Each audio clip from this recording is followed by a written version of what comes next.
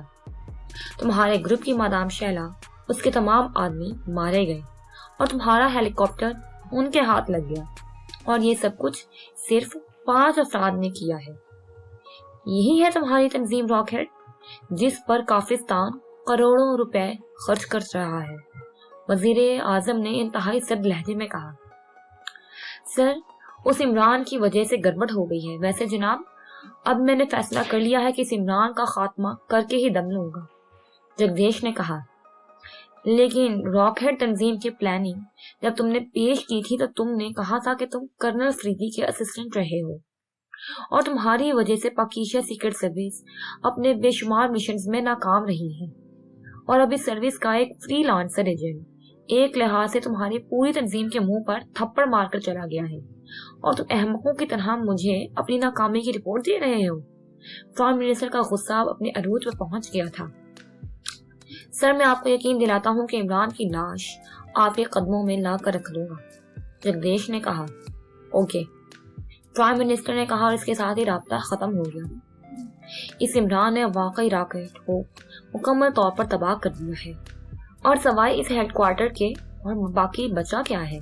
لیکن اب میں دیکھوں گا کہ یہ اور کتنے دن زندہ رہتا ہے۔ جگدیش نے بڑبڑاتے ہوئے کہا، اور اس کے ساتھ ہی اس کا فون کا ریسیور اٹھایا اور اس کے نیچے لگا ہوا ایک بٹن پریس کر کے اسے ڈائریکٹ کر دیا، اور پھر تیزی سے نمبر ڈائل کرنے شروع کر دیا۔ گنیش کلب۔ رابطہ قائم ہوتے ہی ایک نسوانی آواز سنائی دی، جگدیش بول رہا ہوں، گنیش سے بات کراؤ۔ جگدیش نے اپنی اصل آواز میں کہا، یس سر، ہولڈ آن کریں۔ دوسری طرف سے کہا گیا، ہیلو، گنیش بول رہا ہوں۔ دوسری طرف سے کہا گیا، جگدیش بول رہا ہوں گنیش۔ جگدیش نے کہا، ہاں کیا ہوا، خیریت، کیسے فون کیا؟ دوسری طرف سے کہا گیا۔ گنیش غضب ہو گیا، راکٹ کے سارے گروپ ختم ہو گئے ہیں، سب کچھ تباہ ہو گیا ہے، وزیر اعظم صاحب علیحدہ ناراض ہو گئے ہیں، اور یہ سب کچھ اس پاکیزہ علی عمران کی وجہ سے ہوا ہے۔ تم عمران کو اچھی طرح جانتے ہو، تمہاری اس کے ساتھ کرنل فریدی کے زمانے میں انتہائی بے تکلفی تھی۔ تم میری مدد کرو، میں اس عمران کا کٹا ہوا سر وزیر اعظم کے قدموں میں لا کر ڈالنا چاہتا ہوں۔ جگدیش نے کہا، کیا تمہارا دماغ تو خراب نہیں ہو گیا جگدیش؟ تم پہلے تو اتنے احمق نہیں تھے۔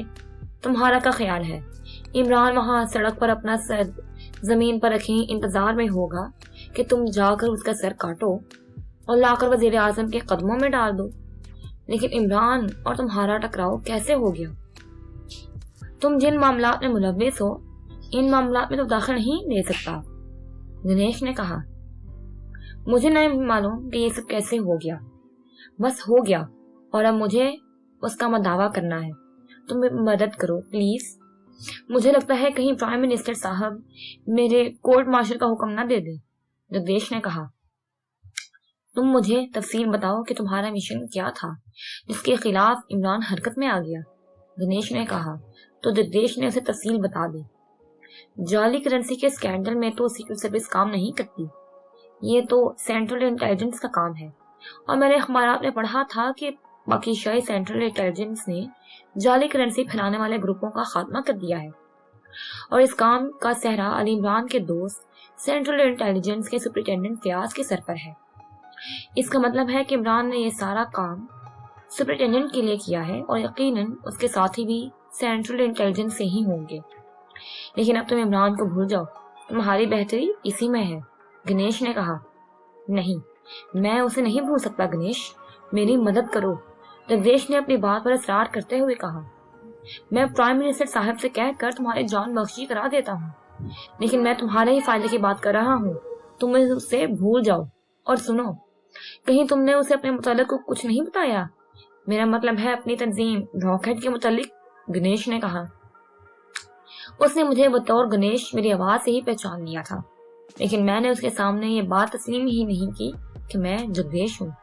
لیکن میں انہیں اسے راک ہیڈ کی طرف سے دھمکی دے رہی تھی کہ اب راک ہیڈ قیامت تک اس کا پیچھا نہیں چھوڑے گی، اور میں کروں گا بھی ایسا ہی، جگدیش نے کہا۔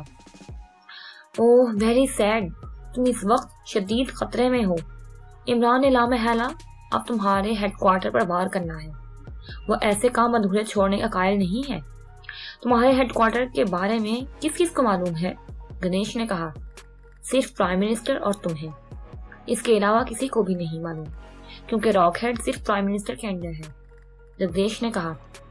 پھر ٹھیک ہے، تم ایسا کرو کہ فی الحال عمران کو بھول جاؤ، اس کے خلاف کام نہ کرو۔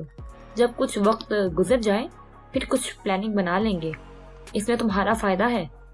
رہے پرائم منسٹر صاحب، تو تمہیں معلوم ہے وہ میری بات نہیں ٹال سکتے۔ میں انہیں فون پر کہہ دیتا ہوں، وہ تمہیں کوئی سزا نہیں دیں گے، گنیش نے کہا۔ اوکے ٹھیک ہے، تم میرے بہترین دوست ہو، اس لیے تمہارا مشورہ مان لیتا ہوں، جگدیش نے کہا۔ اس میں تمہارا ہی فائدہ ہے، گڈ بائے، گنیش نے جواب دیا، اور جگدیش نے ریسیور رکھا اور پھر کرسی سے اٹھ کھڑا ہوا۔ وہ ذہنی طور پر بے حد ڈسٹرب ہو چکا تھا، اس لیے اب اس نے فیصلہ کر لیا تھا کہ وہ اب جا کر خوب دل بھر کر شراب پیے گا اور پھر اطمینان سے سو جائے گا۔ لیکن ابھی اس نے قدم بڑھایا ہی تھا کہ دروازہ ایک دھماکے سے کھلا اور ایک آدمی اندر داخل ہوا۔ جگنیش اسے دیکھ کر چونک پڑا۔ جگناث تم؟ اور میرے آفس میں اس انداز میں؟ تمہیں اس کی جرت کیسے ہوئی؟ جگدیش نے غصیلے لہجے میں کہا۔ مسٹر جگدیش، تمہاری موت کے احکامات صادر ہو چکے ہیں اور اب تمہاری جگہ میں راک ہیڈ کا سربراہ ہوں، جگناتھ نے بڑے غصیلے لہجے میں کہا، اور اس کے ساتھ ہی اس نے اپنے عقب سے ہاتھ سامنے کیا تو اس کے ہاتھ میں ریوالور تھا۔ کس نے احکامات دیے ہیں؟ یہ کیسے ممکن ہے؟ کہ تمہارا دماغ خراب ہو گیا ہے؟ جگدیش نے غصے سے چیختے ہوئے کہا۔ وزیر اعظم صاحب نے، جگناتھ نے بڑے مطمئن لہجے میں کہا، اور اس کے ساتھ ہی اس کے ہاتھ میں موجود ریوالور سے شعلہ سا نکلا اور جگدیش کو یوں معلوم ہوا جیسے اس کے سینے میں ایک جھٹکے سے گرم سلاخ اندر تک اترتی چلی گئی ہو۔ اس کا جسم جھٹکا کھا کر پیچھے ہٹا، اسی لمحے سے دوسرا شعلہ دکھائی دیا اور ایک اور گرم سلاخ اس کے سینے میں اتر گئی، اور اس کے ساتھ ہی اس کا سانس اس کے گلے میں اٹک گیا۔ وہ دھماکے سے زمین پر گر چکا تھا۔ اس نے پوری قوت سے گلے میں اٹکے ہوئے سانس کو نکالنے کی کوشش کی، لیکن بے سود۔ اس کے ساتھ اس کے ذہن پر جیسے تاریک پردہ سا پھیلا چلا گیا، اور اس کے سب احسانات اس سیاہ پردے میں جیسے چھپتے چلے گئے۔